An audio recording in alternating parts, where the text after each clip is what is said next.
আমার স্নেহের ছাত্র ও ছাত্রীরা, আজ আমি তোমাদের কোনি উপন্যাসের ৩য় পরিচ্ছেদ পাঠ করে শোনাবো। চ্যানেলে নতুন হয়ে থাকলে অবশ্যই তোমরা চ্যানেলটিকে সাবস্ক্রাইব করে নিও, যাতে প্রতিটি ভিডিওর নোটিফিকেশন তোমার কাছে আগে পৌঁছায়। ভিডিওটা তোমরা শেষ পর্যন্ত দেখো, এতটুকু অংশ তোমরা বাদ দেবে না। টেবিল টেনিস বোর্ডটায় কাপড় বিছিয়ে টেবিল, আর সেটা ঘিরে 7 জন বসে আছে। তার মধ্যে একটি চেয়ার খালি। যারা বসে আছে ওরা চাপা স্বরে নিজেদের মধ্যে কথা বলছে, আর ঘরের বাইরে কয়েকটি ছেলে কার যেন প্রতীক্ষায়। তোমরা জানতেই পারবে কার প্রতীক্ষায় আছে। ক্ষিতিশ সিংয়ের প্রতীক্ষায় আছে। জুপিটার সুইমিং ক্লাবের নতুন প্রেসিডেন্ট এবং এমএলএ বিনোদ ভর ডান দিকে ঝুঁকে সম্পাদক ধীরেন ঘোষকে বলল, একটাই এজেন্ডা মানে হচ্ছে আলোচ্য সূচি, নাকি আরও আছে? ধীরেন ঘোষ তখন তার সরু গলাটি যথাসম্ভব লম্বা করে চশমার নিচের অংশের প্লাস পাওয়ারের মধ্য দিয়ে টেবিলে রাখা কাগজের দিকে তাকালো। তারপরেই তিনি বললেন, মেন আইটেম একটাই, আর যা আছে তা খুবই মাইনর মানে নগণ্য, তুচ্ছ ব্যাপার। তো একজন বলছেন যে কোরাম হয়েছে তো? তখন উত্তরে তিনি জানাচ্ছেন, হ্যাঁ, সবাই হাজির। তবে ধীরেন ঘোষ এরপর ব্যস্ত হয়ে বলল, যোগু মানে হচ্ছে যজ্ঞেশ্বর ভট্টাচার্য, যোগু চা সন্দেশ দিতে বলো। তখন যজ্ঞেশ্বর ভট্টাচার্য চেয়ার থেকে উঠে দাঁড়িয়েছে মাত্র, তো এমন সময় দরজাটা খুলে গেল।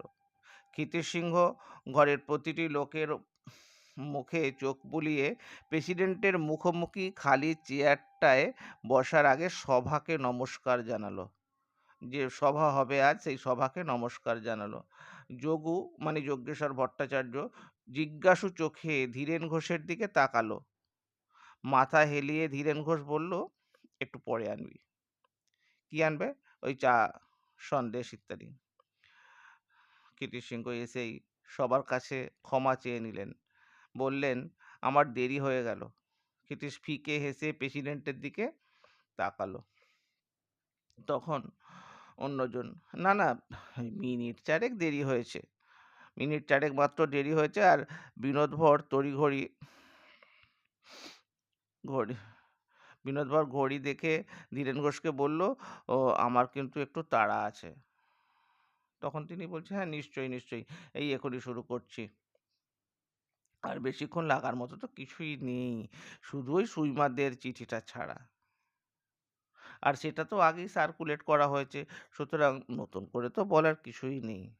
ওই যে নতুন করে কিছু বলার নেই, এই কথা শুনে ক্ষিতিশ সিংহ আপত্তি জানালেন। তিনি বললেন, হ্যাঁ, আছে। সঙ্গে সঙ্গে সবাই ক্ষিতীশের দিকে তাকালো, আর তিনি তখন ক্ষিতীশ সিংহ বলতে লাগলেন, আমার বিরুদ্ধে চার্জগুলো স্পষ্ট করে চিঠিতে বলা নেই, সেগুলো আমি জানতে চাই। কোন কোন অভিযোগ আমার বিরুদ্ধে আনা হয়েছে? সবাই পরস্পরের মুখের দিকে তাকালো ক্ষিতীশের ওই কথা শুনে। বিনোদ ভর বলতে লাগলেন, ধীরেনবাবু, ওর বিরুদ্ধে যা যা অভিযোগ উঠেছে সেগুলো তাহলে আপনি বলুন। উনি জানতে চান, আপনি বলুন।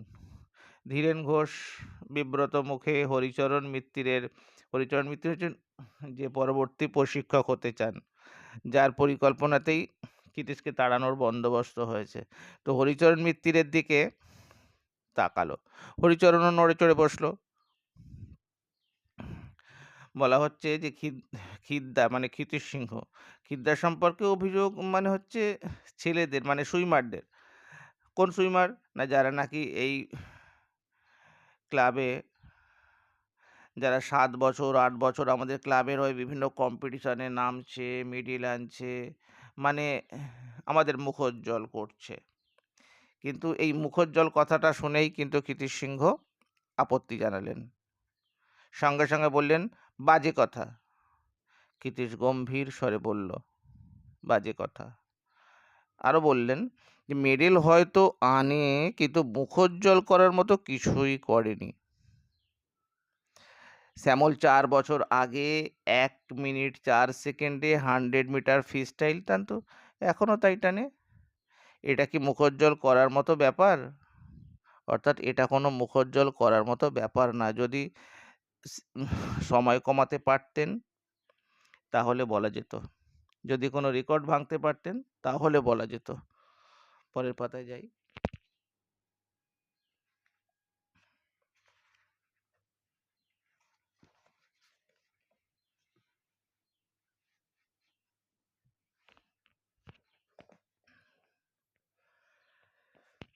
হরিচরণ হরিচরণ কথাগুলো না শোনার ভান করেই বলতে লাগলো, এইসব সুইমাররাই হচ্ছে ক্লাবের প্রাণ। এদের নিয়েই ক্লাব টিকে আছে, এগিয়ে চলছে। এরা উজ্জ্বল, এরা চঞ্চল। এদের হ্যান্ডেল করতে গেলে এদের মতো হয়ে এদের সঙ্গে মিশতে হবে, বুঝতে হবে, আধুনিক সময়ের সঙ্গে তাল রেখে চলতে হবে। সঙ্গে সঙ্গে কীর্তি সিংহ জানাচ্ছেন, তার মানে কি রাস্তার মোড়ে দাঁড়িয়ে ঘন্টার পর ঘন্টা আড্ডা মারবে, পড়াশোনা করবে না, ট্রেনিং করবে না, একে উচ্ছলতা বলে মানতে হবে? এদের সঙ্গে তাল রেখে আমাকে আধুনিক হতে হবে, তবেই এদের হ্যান্ডেল করা যাবে? সঙ্গে সঙ্গে সম্ভবত হরিচরণ বলছেন, কিন্তু ওদের মেজাজ বোঝার ক্ষমতা দুঃখের সঙ্গে বলতে হচ্ছে খিদ্দার নেই, কীর্তি সিংহের নেই। বলে হরিচরণ সকলের মুখের দিকে তাকালো। তিনটি মাথা নড়ে চড়ে উঠল একসঙ্গে সমর্থন জানিয়ে। ক্ষিতীশের চোখ পিটপিট করতে লাগলো পুরু লেন্সের ওধারে। খিদ্দা জুনিয়র ছেলেদের সামনে শ্যামলকে, একজন প্রতিষ্ঠিত সাঁতারু শ্যামলকে, তার টাইম আর আমেরিকার 12 বছরের মেয়েদের টাইমের তুলনা করে অপমান করেছেন। গোবিন্দ এখনো বেস্ট স্ট্রোকে বেঙ্গল রেকর্ড হোল্ড করছে, এমনকি লাস্ট ইয়ারেও বোম্বাই ন্যাশনালে গেছিল। তাকে বলেছেন কান ধরে ক্লাব থেকে বের করে দেবে।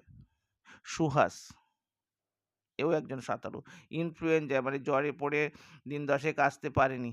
তার বাড়িতে গিয়ে খিদ্দা সুহাসের বাবাকে যা না তাই কথা বলে এসেছেন। অমিয়া আর বেলা যে জুপিটার ছেড়ে অ্যাপেলোয় গেছে তা শুধুই খিদ্দার জন্যই। উনি নাকি ওদের চুল কাটতে চেয়েছিলেন। পুরুষদের মতো ওদেরও বারবেল নিয়ে এক্সারসাইজ করার জন্য ঝগড়া করতেন। ওদের ড্রেস, ওদের সাজ নিয়ে রোজই খিটখিট করতেন। আর লাস্ট ইয়ারে আপনারা তো দেখেছেন, ওই দুটি মেয়ের জন্যই স্টেট মিটে অ্যাপেলো টিম চ্যাম্পিয়নশিপ পায়। দেখো এখানে সভাঘরের ছবি দেওয়া আছে, এখানে এই যে কীর্তি সিংহ, এই যে সভা চলছে। পরের পাতায় যাই।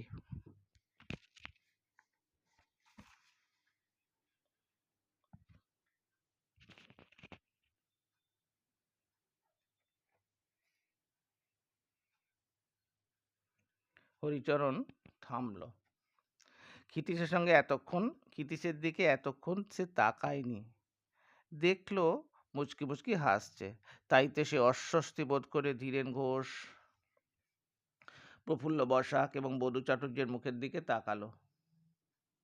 নস্যির কৌটো বার করার জন্য পকেটে হাত ঢুকিয়ে গলা খাকারি দিয়ে বধূ চাটুর্যের সিধে হয়ে বসলো। এমন সময়, প্রেসিডেন্ট স্যার, আমার একটা কথা বলার আছে। ট্রেনার যে হবে তার উপর ছেলেদের বা মেয়েদের শ্রদ্ধা থাকা চাই, আস্থা থাকা চাই। সে যেটা বলবে ওরা যেন নিশ্চিন্তে চোখ বুজে সেটা করতে পারে। কিন্তু ক্ষিতীশ ওদের যা বলে সেটা ওরা বিশ্বাস ভরে নিতে পারে কি? বধূ চাটুর্যের নাটকীয়তা সৃষ্টির জন্য কথা থামিয়ে রুমাল বের করলো আর নাক মুছলো গভীর মনোযোগে। রুমাল আবার পকেটে রেখে দিল। ক্ষিতীশ নিজে কখনো সাঁতার কাটেনি, কম্পিটিশনে কখনো নেমেছে বলে জানিও না। ওর কথা ছেলেমেয়েরা কেন গ্রাহ্য করবে? তখন প্রেসিডেন্ট বিনোদ ভর, সে কি? বিনোদ ভর অবাক হয়ে ক্ষিতীশের দিকে তাকালো এবং বলল, আপনি সাঁতার জানেন না? ক্ষিতীশ মাথা নাড়তে নাড়তে বলল, আরে সাঁতার জানি না বলতে বধূ নিশ্চয়ই মিন করছে, মানে বোঝাতে চাইছে যে আমি কখনো কোনো কম্পিটিশনে মেডেল পাইনি, তাই না? তখন তিনি বলছেন, হ্যাঁ হ্যাঁ, আমি সেটাই বলতে চাইছি। বধূ ব্যস্ত হয়ে বলল, আর তাছাড়া কোচের একটা রেপুটেশন থাকা দরকার। নইলে বা নয়তো ছেলেমেয়েরা মানবে কেন? তবে হরিচরণকে ওরা কেন মানে? না, হরিচরণ ইন্ডিয়া চ্যাম্পিয়ন ছিল, অলিম্পিকেও গেছে, গঙ্গায় ১৩ মাইল কম্পিটিশন পরপর ৩ বার জিতেছে। সঙ্গে, সঙ্গে একজন বললেন, "আপনি অলিম্পিকে গিয়েছিলেন?" কীর্তি সিংহকে জিজ্ঞাসা করা হচ্ছে। "আপনি অলিম্পিকে গেছিলেন?" বিনোদ ভরের বিস্মিত ভ্রু কপাল বেয়ে চুলে গিয়ে ঠেকল। কিঞ্চিৎ গদগদ স্বরে হরিচরণ বলল, "লন্ডনে 48 অলিম্পিকে আমি ১,৫০০ মিটারে ইন্ডিয়াকে রিপ্রেজেন্ট করেছি। এমনকি ওয়াটার পোলো টিমেও ছিলাম।" প্রেসিডেন্ট জিজ্ঞাসা করলেন, "কি রেজাল্ট করেছিলেন?" তো হরিচরণ দ্রুত সকলের মুখের ওপর একবার চোখ বুলিয়ে ঢোক গিলে বলল, 0.5 সেকেন্ডের জন্য ব্রোঞ্জটা মিস করেছি। হঠাৎ বিষম খেয়ে কাশতে শুরু করলো ক্ষিতীশ। সবাই তার দিকে তাকালো। কাশি থামিয়ে ক্ষিতীশ বলল, আই এম সরি, মাঝে মাঝে আমার এরকম হয়। প্রেসিডেন্ট বিরক্ত চোখ দুটো সরিয়ে নিয়ে আবার রাখলো হরিচরণের মুখে। হরিচরণ বলছেন, হ্যাঁ, গোল্ড পেয়েছিল আমেরিকার ম্যাকক্লেন। জল থেকে উঠে আমায় বলেছিল, তুমি পাশে ছিলে, তাই এত ভালো চার্জ পেয়েছি। বটে বটে। আর আপনি কি বললেন? না, আমি আর কি বলবো। ওকে কনগ্র্যাচুলেট করে বললাম যে ইন্ডিয়াতে যে টাইম করে এসেছি সেটা যদি আজ করতে পারতুম তাহলে। বলতে বলতে হরিচরণ থেমে গেল। এমন সময় শোনা গেল যে খুক খুক করে একটা কাশির শব্দ হচ্ছে। প্রেসিডেন্ট বিরক্ত হয়ে বলল, আবার আপনি কাশছেন? কীর্তি সিংহ কাশছেন। আবার আপনি কাশছেন? নিশ্চয়ই আপনার কাশির অসুখ আছে। ক্ষিতীশ মুখ নিচু করে ফিসফিসিয়ে বলল, আচ্ছা হরি, গোল্ড না সিলভার? গোল্ড না সিলভার, তাহলে কোনটে হতো? হরিচরণ তখন উত্তেজিত স্বরে বলল, আরে মেডেলের কথা তো আমি বলিনি। তুমি হঠাৎ গায়ে পড়ে টিপ্পনি কাটছো কেন? অন্যজন সভার অন্যজন কেউ বলতে লাগলো যে জেলাসি। জেলাসি মানে হচ্ছে হিংসে। ও আসলে হরিচরণকে হিংসে করে সেই জন্য।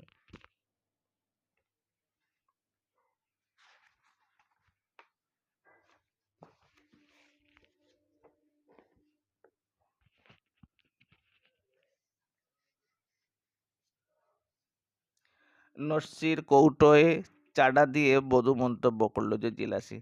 ক্ষিতীশ বড় ফালতু কথা বলে। কার্তিক সাহা এতক্ষণ পরে মুখ খুললো। প্রথমেই বলল যে ক্ষিতীশ বড় ফালতু কথা বলে। বারবার দেখেছি কখনই ও হরিকে সহ্য করতে পারে না। আরে জেলাসি হোক ফেলাসি হোক, আমাকে 5 জনের সামনে বিদ্রূপ করে কি আনন্দ পাও? ক্ষিদা বলো তো। ক্ষিতীশ চশমাটা চোখ থেকে নামিয়ে টেবিলে রাখলো। কঠিন স্বরে বলল, আমার বিরুদ্ধে আর কি অভিযোগ আছে ধীরেন? ধীরেন ঘোষ তাড়াতাড়ি ঝোঁকে কয়েকটা কাগজ উল্টে পাল্টে বলল, এই সব আর কি। অভিযোগ এনেছে সুইমাররা, ওরা বাইরে আছে। প্রেসিডেন্ট যদি বলেন তো ওরা নিজেরাই এসে বলতে পারে। ক্ষিতীশ তখন বলছে, না থাক। চশমাটা চোখে পড়লো আর বলল, অভিযোগগুলি সত্যি।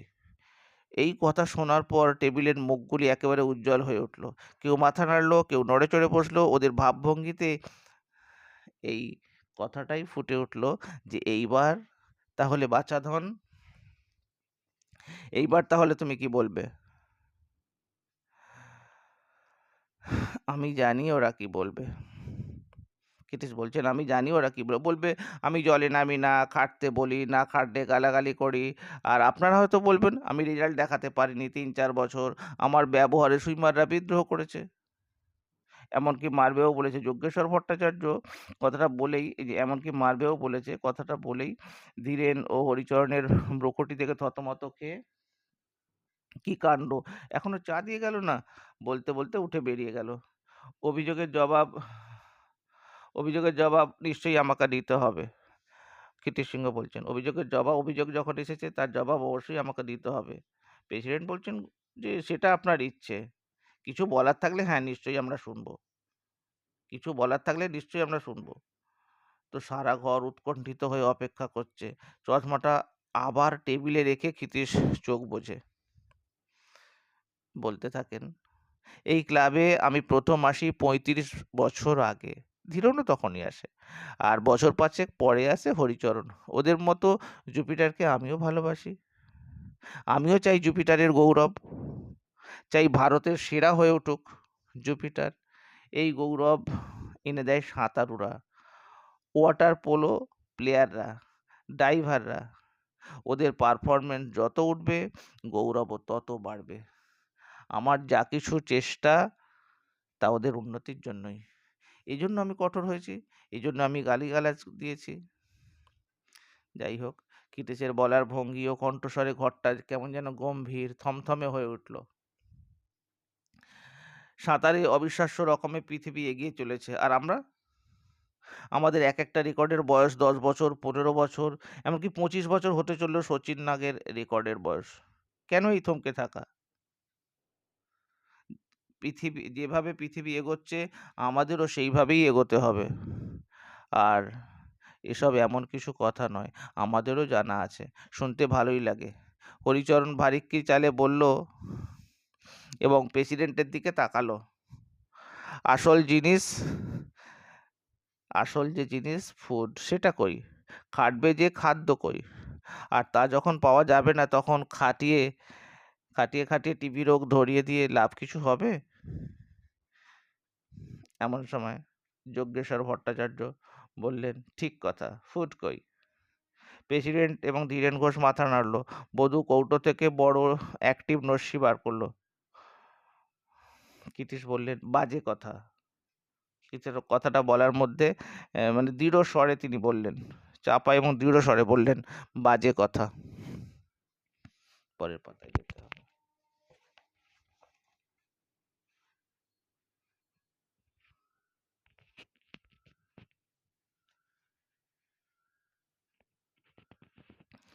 আজ পর্যন্ত কেউ টিভি রোগী হয়েছে সাঁতার কেটে, এমন কথা শুনিনি। আসলে এটা অলস ফাঁকিবাজদের, যাদের উচ্চাকাঙ্ক্ষা নেই, তাদের অজুহাত। যতটুকু খাদ্য আমরা জোটাতে পারি, সেই অনুপাতে আমরা ট্রেনিং করি না। এই যে শ্যামল, গোবিন্দ বিদ্যে বুদ্ধির জন্য নয়, সাঁতারের জন্যই চাকরি পেয়েছে। কিন্তু সাঁতারকে তারা তার বিনিময়ে কি দিচ্ছে? এরা আসলে অকৃতজ্ঞ। এরা গুছিয়ে রোজ ৫ টাকাও যদি খাওয়ার জন্য খরচ করে, ডিসিপ্লিন লাইফ লিড করে, নিয়মিত কঠিন ট্রেনিং করে, তাহলে ২ বছরেই এরা ১ মিনিটে অন্তত ১০০ মিটার ফ্রি স্টাইল কাটবে, ১ প্যাচে ব্যাক স্ট্রোক কাটবে। তাহলে এদের ট্রেনিং করাতে পারেননি কেন? ধীরেন বলল। কার্তিক ঘোষ বলছেন, ছেলে ফেল করলে দোষটা মাস্টারমশাইয়েরও। কার্তিক কনুই দিয়ে বধূকে খোঁচা দিল। হ্যাঁ, নিশ্চয়ই নিশ্চয়ই। শুধু ওদের অকৃতজ্ঞ বলে নিজের দোষ স্খলন করলে কি চলে? চলে না। না, আমি দোষ স্খলন করতে চাই না, বরং আমি বলতে চাই, এদের দিয়ে আর কিছু হবে না। এদের বয়স হয়ে গেছে, এদের মনে পচ ধরেছে, এদের পিছনে পরিশ্রম করে লাভ নেই। আমি বিশ্বাস করি না। হরিচরণের তীব্র স্বরে ক্ষিতীশ বিস্মিত হলো। এ বিশ্বাস করিস না? কি বিশ্বাস করিস না? তো এদের দিয়ে এখনো টাইম কমানো যায়। আমি কমাতে পারি। আমি পারি এদের খাটাতে। আর পচ-টচ ধরেছে, এসব বাজে কথা। ক্ষিতীশ কিছুক্ষণ হরিচরণের মুখের দিকে তাকিয়ে বলল, তাহলে তুই দায়িত্ব নে। আমি আজ থেকে চিফ ট্রেনারের পদ ছেড়ে দিলাম। রেজিগনেশন লেটার পাঠিয়ে দেব। আমি কাল থেকে আর আসবো না। সবাই তখন, আরে না না না, আসবে না কেন? সে কি কথা? বধূ ব্যস্ত হয়ে বলল। এতদিনকার মেম্বার। ক্ষিতীশ হাসল ম্লানভাবে। তারপরেই চোখ দুটো পিটপিট করতে লাগলো। প্রেসিডেন্টকে লক্ষ্য করে বলল, ট্রেনার হতে গেলে নামকরা সাঁতারু হতে হবে এমন কোনো কথা নেই। পৃথিবীর নামকরা কোচেরা, ট্যালবট, কার্লাইল, গ্যালাঘার, হেইন্স, কাউন্সিলম্যান, এরা কেউ অলিম্পিক চ্যাম্পিয়ন নয়। জলে নেমে এদের কোচ করাতে হয় না। এরা সুইমারদের কোচ, নভিসদের নয়। জলের ওপর থেকেই অনেক ভালো লক্ষ্য করা যায়, তাই ডাঙাতেই থাকে। আরে খিদ্দা, তুমি দেখছি ওইসব কোচেদের সঙ্গে নিজেকে এক পংক্তিতে ফেললে। যজ্ঞেশ্বর ভট্টাচার্য কৃত্রিম বিস্ময় চোখে ফোটালো। আরে ওরা ওয়ার্ল্ড চ্যাম্পিয়ন, অলিম্পিক চ্যাম্পিয়ন তৈরি করেছে, তুমি তো একটা বেঙ্গল চ্যাম্পিয়নও তৈরি করতে পারোনি। কার্তিক স্যার এই সমস্ত কথাগুলো বললেন। কার্তিক স্যার গলায় বিদ্রূপ মোচড় দিল। তখন অন্যজন বলতে লাগলেন, হ্যাঁ পারবে পারবে, নিশ্চয়ই পারবে, ওয়ার্ল্ড রেকর্ড আমরা শিগগিরই পারবো, তাই না ক্ষিতীশ? ধীরেন ঘোষ মুচকি মুচকি হাসতে হাসতে বললেন, চ্যাম্পিয়ন সুইমার তৈরি করা এদেশে সম্ভব নয়। প্রেসিডেন্ট বিনোদ ভর এতক্ষণ একটা কথা বলল। এত সব কথা শুনতে শুনতে ক্ষিতীশ বিরক্ত। তিনি উঠে পড়লেন, বলতে লাগলেন, কোনো দেশেই সম্ভব নয়। চ্যাম্পিয়নরা জন্মায়, ওদের তৈরি করা যায় না, ওদের খোঁজে থাকতে হয়, লক্ষণ মিলিয়ে চিনে নিতে হয়। ক্লান্ত স্বরে কথাগুলো বলে ক্ষিতীশ দরজার দিকে এগোলো। তখন অন্যজন, হ্যাঁ সেই ভালো, এবার থেকে তপস্যা শুরু করো ক্ষিরদা। আর ক্ষিতীশ, হ্যাঁ চাটা খেয়ে যাও। আর অন্যজন আরো সব সব হয়তো ৭ জন ছিলেন আরো, তাদের মধ্যে কেউ না কেউ, ক্ষিতীশবাবু ক্লাবে আপনার কিন্তু রেগুলার আসা চাই।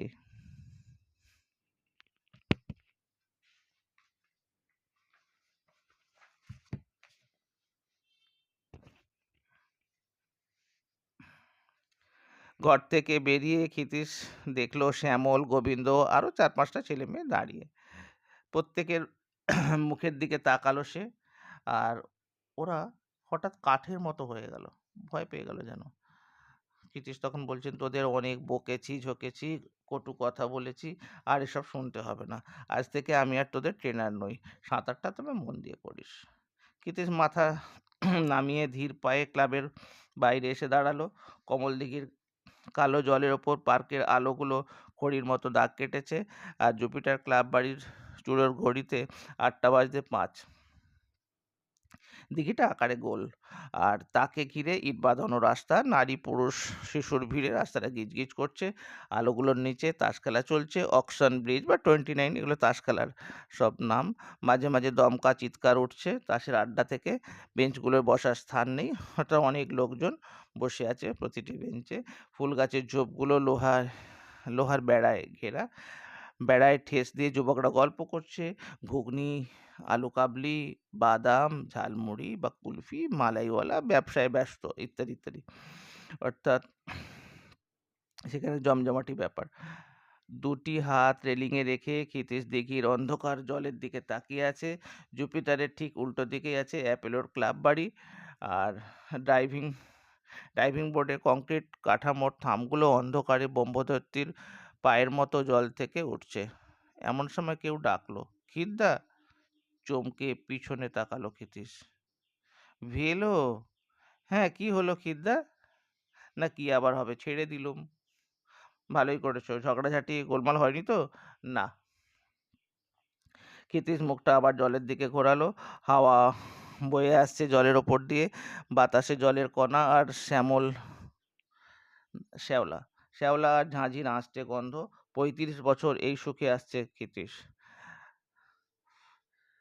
তার কাছে এর থেকে সুবাস পৃথিবীতে নেই। ভেলো পাশে এসে দাঁড়ালো। আচ্ছা ভেলো, কি করি এখন বলতো, একেবারেই তো বেকার হয়ে গেলুম। এবার তখন ভেলো বলছে, এবার প্রজাপতিকে বরং দেখাশোনা করো। বৌদি একা মেয়ে মানুষ, আর অন্যরাও মেয়ে, পুরুষ মানুষ একজন থাকা দরকার। কি কখন মুশকিলে পড়ে ওরা যে মুশকিলে পড়ে যাবে, তার কি কখন ঠিক আছে? তখন তিনি বলছেন, তোর বৌদি মানুষটা ছোটখাটো বটে, কিন্তু আমার থেকে 10 গুণ লম্বা কাজের বেলায়। প্রজাপতিতে দারোয়ানি করা ছাড়া আমার আর কিছু হবে না রে। তাহলে কি করবো? না। ক্ষিতীশ আবার জলের দিকে তাকিয়ে রইল। ভেলো বলল, ক্ষিরদা, রাগ যদি না করো তো একটা কথা বলি। ক্ষিতীশ মুখ ফেরালো, ভেলোর কথা শুনতে চাইলো। ভেলো তখন বলল, তুমি অ্যাপেলোয় চলো। ক্ষিতীশ শুনেই সঙ্গে, না না, ওরা তো জুপিটারের শত্রু, কতগুলো স্বার্থপর লোভী মূর্খ আমায় দল পাকিয়ে তাড়িয়েছে বলে আমি শত্রুর ঘরে গিয়ে উঠবো না। ভেলো বলতে লাগলো, কিন্তু ওখানে তুমি জল পাবে, শেখাবার ছেলে মেয়ে পাবে, কাজ চাইছো কাজ পাবে, অপমানের শোধ তোমাকে নিতেই হবে। শত্রু মিত্র বাছবিচার করে কি লাভ? পরের পাতায় যাই।